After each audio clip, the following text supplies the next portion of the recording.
ಓಂ ಶ್ರೀ ಗುರು ಬಸವಲಿಂಗಾಯ ನಮಃ. ಹಲವು ಮಾತೇನು ನೀವು ಒಲಿದು ಪಾದವನಿಂದ ನೆಲವೇ ಶುದ್ಧ ಜಲವೇ ಪಾವನತಿಯಿಂದ ಸುಲಭ ಶ್ರೀ ಕೃಪೆಯಾಗ ಬಸವಾದಿ ಪ್ರಮಥರನ್ನ ಎನ್ನ ಗುರುದೇವರನ್ನ ಮನದಲ್ಲಿ ಭಕ್ತಿಪೂರ್ವಕವಾಗಿ ಸ್ಮರಿಸಿ ಈ ಶರಣರ ಬಳಗದ ವತಿಯಿಂದ ಪ್ರತಿ ವರ್ಷದಂತೆ ಮಕ್ಕಳಿಗೆ ಧಾರ್ಮಿಕ ಚಿಂತನಾ ಶಿಬಿರವನ್ನು ಆಯೋಜನೆ ಮಾಡಿಕೊಂಡಿದ್ದು, ಈ ಕಾರ್ಯಕ್ರಮದ ದಿವ್ಯ ಸಾನ್ನಿಧ್ಯವನ್ನು ವಹಿಸಿರುವಂತಹ ಪರಮ ಪೂಜ್ಯರಾದಂತಹ ಶಿವಲಿಂಗೇಂದ್ರ ಮಹಾಸ್ವಾಮಿಗಳವರು ಅಡವಿಮಠ ಅವರಿಗೂ ಕೂಡ ಕಾರ್ಯಕ್ರಮಕ್ಕೆ ಭಕ್ತಿಪೂರ್ವಕವಾದ ಶರಣಾರ್ಥಿಯನ್ನು ಸಮರ್ಪಿಸಿ, ಈ ಕಾರ್ಯಕ್ರಮದ ದಿವ್ಯ ಅಧ್ಯಕ್ಷತೆಯನ್ನು ವಹಿಸಿರುವಂತಹ ಚಾಮರಾಜನಗರದ ವಿರಕ್ತ ಮಠಾಧ್ಯಕ್ಷರಾದಂತಹ ಚನ್ನಬಸವ ಮಹಾಸ್ವಾಮಿಗಳವರು ಕೂಡ ಭಕ್ತಿಯ ಶರಣಾರ್ಥಿಯನ್ನು ಸಮರ್ಪಿಸಿ, ಹಾಗೂ ಕಾರ್ಯಕ್ರಮದ ದಿವ್ಯ ನೇತೃತ್ವವನ್ನು ವಹಿಸಿರುವಂತಹ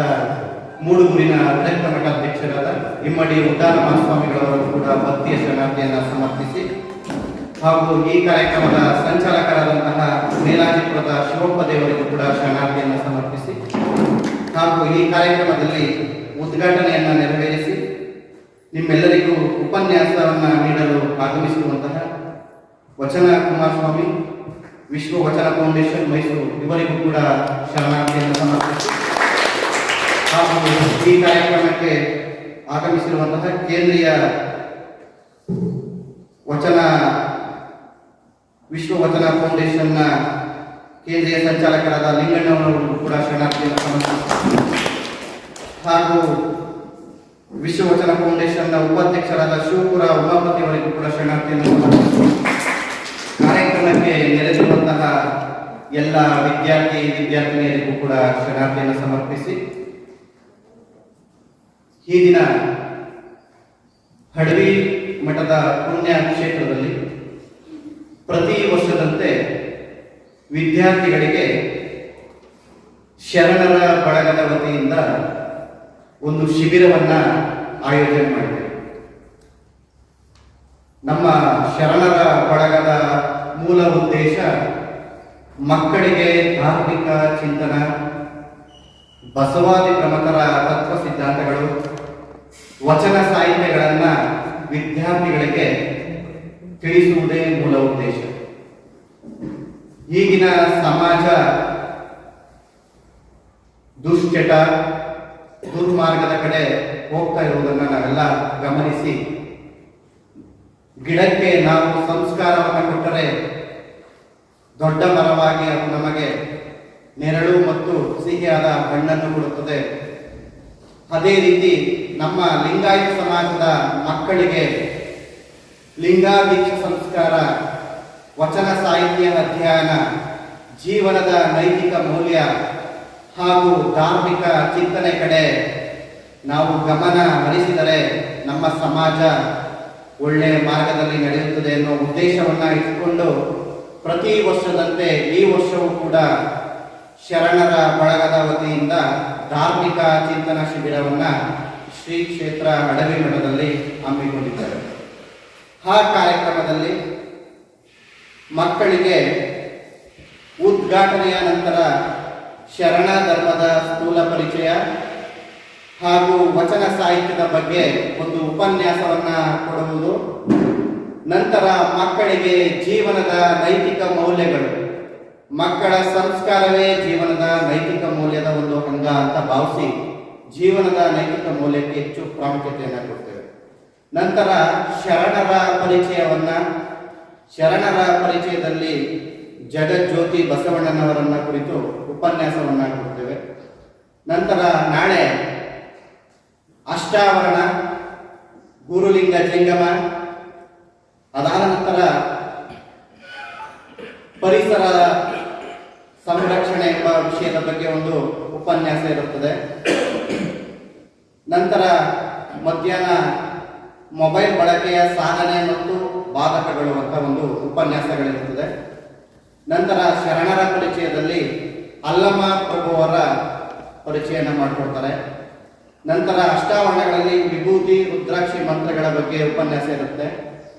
ಅದಾದ್ಮೇಲೆ ಮಧ್ಯಾಹ್ನ ಪಾದೋದಕ ಪ್ರಸಾದದ ಬಗ್ಗೆ, ನಂತರ ಕಾಯಕ ಮತ್ತು ದಾಸೋಹ, ಅಷ್ಟಾವರಣಗಳನ್ನು ತಿಳಿಸಿದ ನಂತರ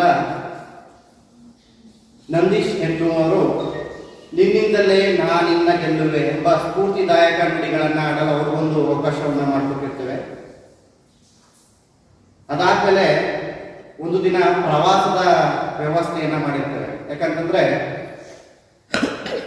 ಮಕ್ಕಳಿಗೆ ಪ್ರವಾಸವನ್ನ ಶಾಲೆಯಿಂದ ಕರ್ಕೊಂಡು ಹೋಗ್ತಾರೆ. ಆದ್ರೆ ನಮ್ಮ ಶಿಬಿರದಲ್ಲಿ ಒಂದು ಉದ್ದೇಶವನ್ನು ಇಟ್ಕೊಂಡಿರ್ತೀವಿ. ಏನು ಅಂತಂದ್ರೆ ಮಕ್ಕಳಿಗೆ ಶರಣರ ಸ್ಥಳ, ಮಠಮಾನ್ಯಗಳ ಪರಿಚಯ ಆಗಬೇಕು ಅಂತ ನಾವೆಲ್ಲ ಒಂದು ದಿನ ಶರಣರ ಸ್ಥಳ ಆಗಿರ್ಬೋದು, ಮಠಮಾನ್ಯಗಳಿಗೆ ಪರಿಚಯವನ್ನು ಕೊಟ್ಟು ಅಲ್ಲಿ ನಡೆಯುವಂತಹ ಆಚರಣೆಗಳು, ತತ್ವಗಳು, ಅಲ್ಲಿನ ವೈಭವಗಳನ್ನು ತಿಳಿಸುವಂಥ ವ್ಯವಸ್ಥೆಯನ್ನು ಮಾಡ್ತೇವೆ. ಅದಾದಮೇಲೆ ಕೊನೆಯ ದಿನ ಭಕ್ತಿಯ ವಿಚಾರದ ಬಗ್ಗೆ ಒಂದು ಉಪನ್ಯಾಸ ಇರುತ್ತದೆ. ಅದಾದಮೇಲೆ ಅಕ್ಕ ಮಹಾದೇವಿ ಶರಣರ ಪರಿಚಯ ಇರುತ್ತದೆ. ಅದಾದ ನಂತರ ಕೊನೆಯಲ್ಲಿ ಎಡೆಯೂರು ಸಿದ್ಧಲಿಂಗೇಶ್ವರರವರ ಬಗ್ಗೆ ಒಂದು ಉಪನ್ಯಾಸ ಇರುತ್ತದೆ. ಈ ಶಿಬಿರವು ಇಂದಿನಿಂದ ಅಂದರೆ 26/9/2025ರಿಂದ 30/9/2025ರವರೆಗೆ ಈ ಕಾರ್ಯಕ್ರಮ ನಡೆಯುತ್ತದೆ.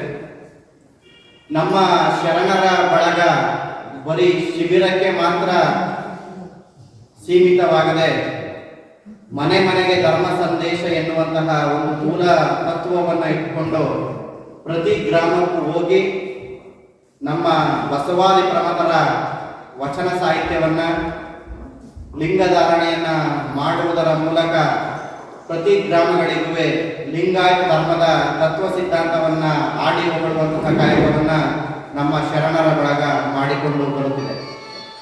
ಅದರಂತೆ ಈ ದಿನ ನಮ್ಮ ಬಳಗದ ವತಿಯಿಂದ ಧಾರ್ಮಿಕ ಚಿಂತನ ಶಿಬಿರವನ್ನು ಹಮ್ಮಿಕೊಂಡಿದ್ದೇವೆ. ಈ ಶಿಬಿರದಲ್ಲಿ ಬರೀ ವಚನ ಸಾಹಿತ್ಯಗಳು, ಅಷ್ಟಾವರಣಗಳು, ಷಟ್ಸ್ಥಲ, ಪಂಚಚಾರ ಎಲ್ಲ ವಿಷಯವನ್ನ ತಿಳಿಸಿದ ನಂತರ ಲಿಂಗ ದೀಕ್ಷಾ ಸಂಸ್ಕಾರವನ್ನು ಕೂಡ ಮಾಡ್ತೀವಿ. ಯಾಕಂದ್ರೆ ಮಕ್ಕಳಿಗೆ ಫಸ್ಟೇ ಲಿಂಗರಣೆ ಮಾಡಿದ್ರೆ ಲಿಂಗದ ಮಹತ್ವ ಗೊತ್ತಾಗಲ್ಲ.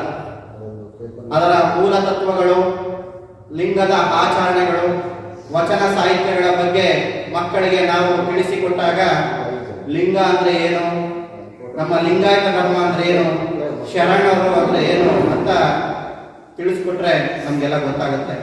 12ನೇ ಶತಮಾನದಲ್ಲಿ ಬಸವಾದಿ ಪ್ರಮಥರು ನಮಗೆ ಲಿಂಗಾಯತ ಧರ್ಮವನ್ನ ಸ್ಥಾಪನೆ ಮಾಡಿ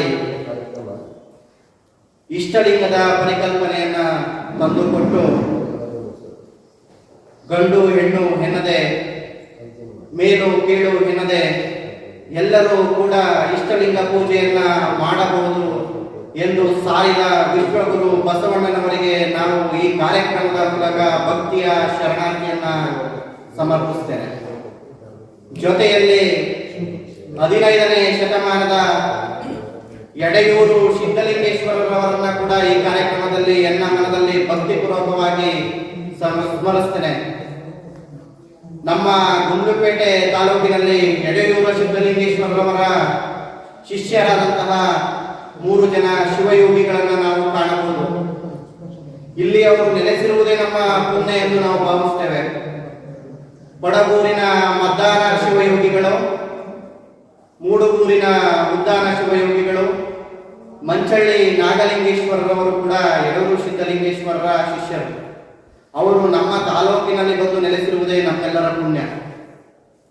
ನಂತರ 19ನೇ ಶತಮಾನದ ಗುರುಮಲ್ಲೇಶ್ವರರವರನ್ನು ಕೂಡ ಈ ಕಾರ್ಯಕ್ರಮದಲ್ಲಿ ಭಕ್ತಿಪೂರ್ವಕವಾಗಿ ಸ್ಮರಿಸುತ್ತೇವೆ. ಯಾಕಂತಂದ್ರೆ ದಾಸೋಹ ಮತ್ತು ಕಾಯಕಕ್ಕೆ ಹೆಚ್ಚಿನ ಮಹತ್ವವನ್ನು ಕೊಟ್ಟು ಗ್ರಾಮ ಗ್ರಾಮಕ್ಕೆ ತೆರಳಿ ಭಕ್ತರಿಗೆ ದಾಸೋಹ ಮತ್ತು ವಚನ, ಲಿಂಗಾಯತ ಧರ್ಮದ ತತ್ವ ಸಿದ್ಧಾಂತಗಳನ್ನ ಸಾರಿ ಹೊಗಳಿದಂತಹ ಹೆಸರು ಯಾರಿಗಾರು ಇದ್ರೆ ಅದು ಗುರುಮಲ್ಲೇಶ್ವರ ಅವರು ಕೂಡ ಸಲ್ಲುತ್ತೆ.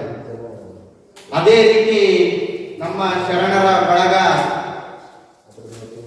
ನಗರದ ಪರಮ ಪೂಜ್ಯರಾಗಿರ್ಬೋದು, ಮರ್ಯಾದದ ಪರಮ ಪೂಜ್ಯರಾಗಿರ್ಬೋದು, ಕೊಡಗೂರಿನ ಪರಮ ಪೂಜ್ಯರಾಗಿರ್ಬೋದು, ಮುಡುಗೂರಿನ ಪರಮ ಪೂಜ್ಯರಾಗಿರ್ಬೋದು, ಮೇಲಾಜಿಪುರ ಶಿವಪ್ಪನವರಾಗಿರ್ಬೋದು, ನಮ್ಮ ಧಾರ್ಮಿಕ ಚಿಂತನಾ ಶಿಬಿರ ಎಂದರೆ ಸಾಕು, 5 ದಿನ ಯಾವುದೇ ಕಾರ್ಯಕ್ರಮವಿದ್ದರೂ ಕೂಡ 5 ದಿನ ಯಾವುದೇ ಕಾರ್ಯಕ್ರಮ ಇದ್ದರೂ ಕೂಡ ಅವರು ಅದಕ್ಕೆ ವಿರಾಮವನ್ನು ಹಾಕಿ ಈ ಕಾರ್ಯಕ್ರಮಕ್ಕೆ ಬಂದು ಮಕ್ಕಳಿಗೆ ಧರ್ಮದ ಬೋಧನೆ, ಶರಣರ ಪರಿಚಯ, ಜೀವನದ ನೈತಿಕ ಮೌಲ್ಯ, ಅಷ್ಟಾವರಣ, ಷಟ್ಸ್ಥಲ, ಪಂಚಾಚಾರದ ಬಗ್ಗೆ ತಿಳಿಸುವಂತಹ ಕಾಯಕವನ್ನ ಇಲ್ಲಿ ನೆರೆದಿರುವಂತಹ ಪರಮ ಪೂಜ್ಯರು ಪ್ರತಿ ವರ್ಷವೂ ಕೂಡ ಮಾಡಿಕೊಂಡು ಬರ್ತಾ ಇದ್ದಾರೆ.